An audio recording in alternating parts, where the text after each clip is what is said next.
नमस्कार दोस्तों, आज के हमारे इस वीडियो में हम आपके लिए गोवर्धन पूजन की प्राचीन कहानी लेकर आए हैं। एक समय देवराज इंद्र को अहंकार हो गया था। इंद्र के अहंकार को दूर करने के लिए भगवान श्री कृष्ण ने एक लीला रची। एक दिन भगवान श्री कृष्ण ने देखा कि पूरे ब्रज में तरह तरह के पकवान बनाए जा रहे हैं और सभी ब्रजवासी किसी पूजा की तैयारी में जुटे हुए हैं। ये देखकर उन्होंने मैया यशोदा से प्रश्न किया, माता, ये सब किस पूजा की तैयारी कर रहे हैं?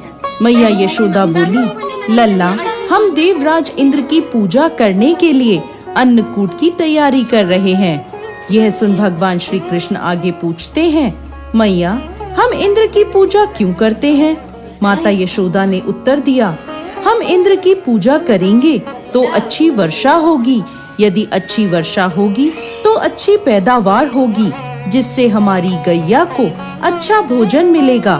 यह सुन भगवान श्री कृष्ण ने इंद्र की निंदा करते हुए कहा, लेकिन मैया, हमें तो ऐसे देवता की पूजा करनी चाहिए जो स्वयं प्रत्यक्ष आकर पूजन सामग्री स्वीकार करें। यह सुन मैया यशोदा के पास बैठी गोपियों ने कहा कि 33 कोटि देवी देवताओं के राजा की इस प्रकार निंदा ना करो लल्ला।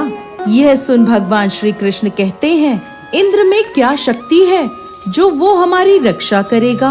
इंद्र से ज्यादा शक्तिशाली तो यह गोवर्धन पर्वत है जो वर्षा का मूल कारण है।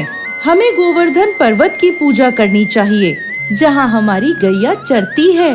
इंद्र देव तो कभी दर्शन भी नहीं देते और यदि उनकी पूजा ना करो तो वह क्रोधित हो जाते हैं। ऐसे अहंकारी की पूजा कदाचित नहीं करनी चाहिए। तभी नंद जी वहाँ आ गए और पूछने लगे, इंद्र की पूजा करने से वर्षा होगी और हमें लाभ होगा, गोवर्धन की पूजा करने से क्या होगा? तब भगवान श्री कृष्ण ने उत्तर दिया, हमारी गैया गोवर्धन पर्वत पर चढ़ने जाती हैं। गोप गोपिकाओं के आजीविका का एकमात्र साधन गोवर्धन पर्वत है। यह सुनकर सभी लोग बहुत प्रभावित हुए और सभी ने मिलकर इंद्रदेव की जगह भगवान श्री कृष्ण द्वारा बताई गई विधि से गोवर्धन पर्वत की पूजा अर्चना करी। गोवर्धन पर्वत ने समस्त पूजन सामग्री को स्वीकार किया और सबको खूब आशीर्वाद दिया। तभी नारद मुनि इंद्र महोत्सव देखने की इच्छा से ब्रज में आए। वहाँ ग्वालों ने उन्हें बताया कि इस वर्ष से श्री कृष्ण की आज्ञा अनुसार इंद्र महोत्सव बंद कर दिया है और अब सभी ब्रजवासी गोवर्धन पूजन करेंगे।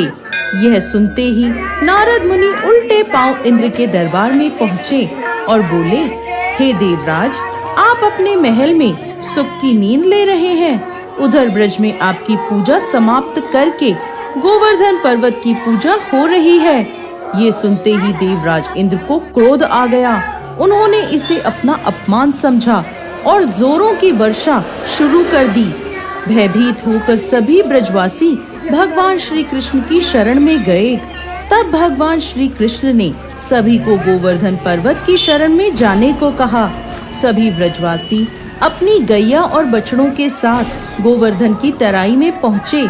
वहाँ भगवान श्री कृष्ण ने गोवर्धन पर्वत को अपनी कनिष्ठ उंगली पर उठा लिया। यह देख इंद्र को और क्रोध आया और उन्होंने मूसलाधार वर्षा शुरू कर दी। भगवान श्री कृष्ण ने सुदर्शन चक्र को आदेश दिया कि वह पर्वत के ऊपर जाकर वर्षा की गति नियंत्रित करे और शेषनाग से कहा कि वह पानी को पर्वत की ओर आने से रोके। इंद्र लगातार 7 दिनों तक मूसलाधार वर्षा करते रहे और सभी ब्रजवासी गोवर्धन पर्वत की छाया में सुख पूर्वक रहे। यह सब देखकर इंद्र को शंका हुई कि उनका मुकाबला करने वाला कोई साधारण मनुष्य नहीं हो सकता। तभी ब्रह्मा जी वहाँ प्रकट हुए और इंद्रदेव से बोले, हे इंद्रदेव, आप जिस बालक को परास्त करने की कोशिश कर रहे हैं वो और कोई नहीं, भगवान श्री हरि विष्णु का अंश है और पूर्ण पुरुषोत्तम नारायण है। यह सुनकर देवराज इंद्र ने भगवान श्री कृष्ण से अपने भूल की क्षमा मांगी। इसके बाद उन्होंने भगवान श्री कृष्ण की पूजा करी। इसी दिन से गोवर्धन पर्वत की पूजा की जाने लगी। जय श्री कृष्ण।